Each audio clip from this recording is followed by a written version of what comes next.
Hello everyone दोस्तों, मैं अरुण शर्मा। आप देख रहे हैं द सोच। दोस्तों स्टूडियो में बात करने वाले हैं बीजेपी एनडीए डबल इंजन सरकार के बारे में, जहां डबल इंजन की सरकार लोकसभा चुनाव में 400 आंकड़े पार नहीं कर पाई, जिसके लिए मोदी सरकार को घेरा गया, योगी सरकार को घेरा गया और इंडिया गठबंधन ने उनको जो घेरा था।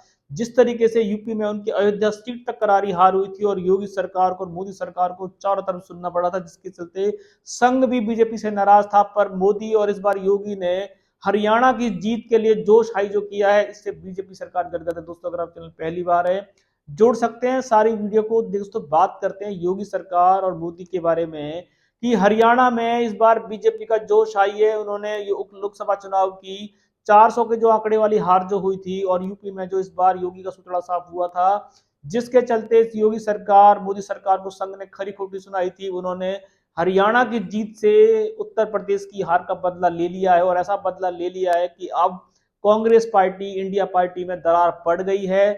कांग्रेस ईवीएम पे टीकरा फोड़ती नजर आ रही है और अन्य दल कांग्रेस पे उंगलियां उठा रहे हैं। पर इसका भरपूर फायदा योगी सरकार और मोदी सरकार को मिला है। जिन पे संघ उंगलियां उठा रहा था कि मोदी जी का चेहरा बिकाऊ नहीं है, योगी बेकार हो चुके हैं, अमित शाह की नीतियां बूढ़ी हो चुकी हैं।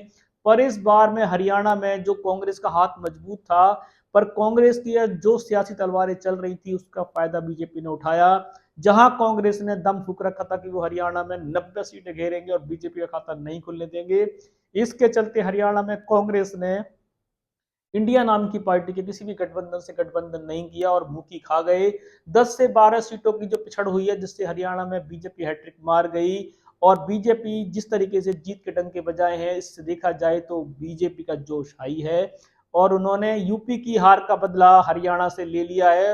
अब हरियाणा में उपचुनाव से जो हरियाणा के जो जीत से बीजेपी उपचुनाव में कदम फूंक रही है।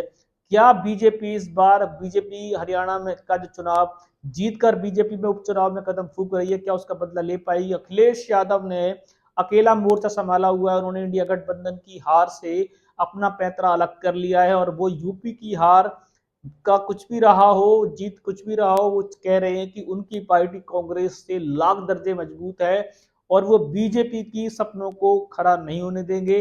अब देखते हैं कि जो बीजेपी ने हरियाणा की जीत के डंके बजाए हैं, क्या योगी और मोदी दोबारा से उत्तर प्रदेश की करारी हार का बदला जैसे हरियाणा में लिया है, ऐसे उपचुनाव में बीजेपी ले पाएगी? जिसके चलते बीजेपी में भगदड़ जारी है। उन्होंने अंदरूनी बैठकें शुरू कर दी है। अध्यक्ष प्रदेश अध्यक्षों से गठबंधन पूरी पूरी बात करी जा रही है और किसी भी तरीके से यूपी के उपचुनाव में बीजेपी ने कमर कस ली है। पर शायद अखिलेश यादव अपने हवाई कॉन्फिडेंस से अकेले लड़ने की तैयारी कर रहे हैं। कांग्रेस पार्टी से दूरी बना ली है और वो कहते हैं कि 10 सीटें वो कांग्रेस को नहीं देंगे, एक सीट भी कांग्रेस नहीं निकाल सकती, उनका ऐसा मानना है।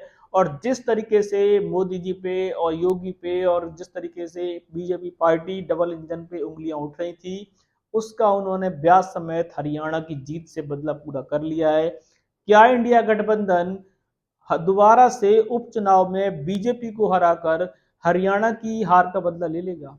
दोस्तों इस रुझान पे नजर बना के रखेंगे कि बीजेपी ने तो अपना बीजेपी जिस तरीके से हारती हुई बीजेपी ने हरियाणा में फिर भी अपना बदला पूरा कर लिया है, हैट्रिक मार ली है। क्या हरियाणा से जीत का बदला जिस तरीके से बीजेपी ने लिया है, उसी तरीके से उनकी जीत उत्तर प्रदेश में जारी रहेगी, या उपचुनाव में इंडिया गठबंधन उनकी इस जीत को दोबारा से नाकाम कर देगा? कोई सटीक विश्लेषण होगा समय से पहले बताएंगे। अगर आप चैनल पहली बार है, जोड़ सकते हैं सारी वीडियो को। दोस्तों मैं अरुण शर्मा मिलूंगा नई सोच के साथ। अपना ध्यान रखें।